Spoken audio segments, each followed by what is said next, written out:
নমস্কার, আপনারা দেখছেন ভিশন প্লাস নিউজ আর সঙ্গে রয়েছে আমি দিশা। সামনেই 2026-এর নির্বাচন আর কয়েক সপ্তাহ বাকি, আর তার আগেই হরিদেবপুরের নস্করপাড়া এলাকায় ঘটে গেল এক অপ্রীতিকর ঘটনা।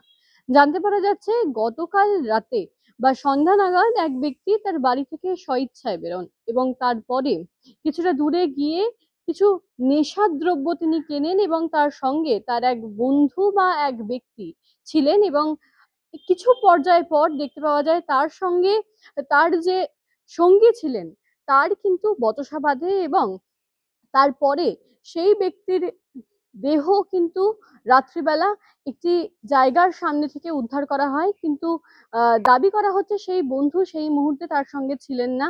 কিন্তু ঠিক কি পরিণতি সেই ঘটনার জেরে কিন্তু সেই ব্যক্তির মৃত্যু হয়েছে, কিন্তু এই মৃত্যুটি কি স্বাভাবিক মৃত্যু নাকি এটি একটি অস্বাভাবিক মৃত্যু, এর পিছনে জড়িয়ে রয়েছে অন্য কারুর মাথা, তা নিয়ে কিন্তু এখনো জলঘোলা রয়েছে। পুলিশ ইতিমধ্যে সিসিটিভি ফুটেজ খতিয়ে দেখছেন এবং তার থেকে জানা গেছে যে সেই মৃত ব্যক্তি ওখানে পড়েছিলেন এবং রাত্রিবেলায় কিন্তু রিক্সা করে যে হরিদেবপুর থানার যারা পুলিশ প্রশাসন আছেন তারা কিন্তু তাকে এমআর ভাঙড় হসপিটালে নিয়ে যান এবং তার পরবর্তীতে তার মৃত্যু হয়। ঠিক কি ঘটনা এই মুহূর্তে আমাদের সঙ্গে টেলিফোন লাইনে আছে দেবারুণ চক্রবর্তী। দেবারুণের থেকে জেনে নেওয়ার চেষ্টা করব গোটা বিষয়টা। গতকাল সন্ধেবেলা হরিদেবপুর থানা এলাকায় নস্করপাড়া অঞ্চলে একটি লোকের অস্বাভাবিক মৃত্যু ঘটে।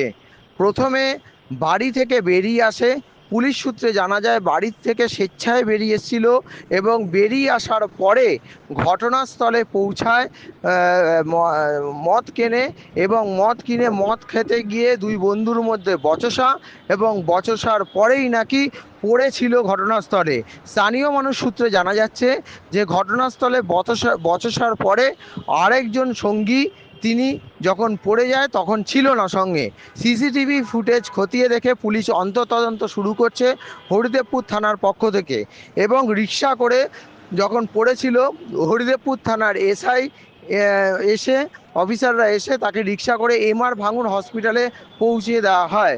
যখন এমআর ভাঙড় হসপিটালে আক্রান্তকে পৌঁছিয়ে দেওয়া হয় তখন অবধি মৃত্যুর কোনো সংবাদ পাওয়া যায়নি, কিন্তু পাঠানোর প্রায় আধ ঘন্টা 1 ঘন্টা পরে ভদ্রলোককে মৃত বলে ঘোষণা করে এমআর ভাঙড় হসপিটাল এবং বর্তমানে তিনি মারা গেছেন। কিন্তু পুলিশ সিসিটিভি ক্যামেরা ফুটেজ খতিয়ে দেখে ঘটনার তদন্ত শুরু করবে হরিদেবপুর থানার পক্ষ থেকে।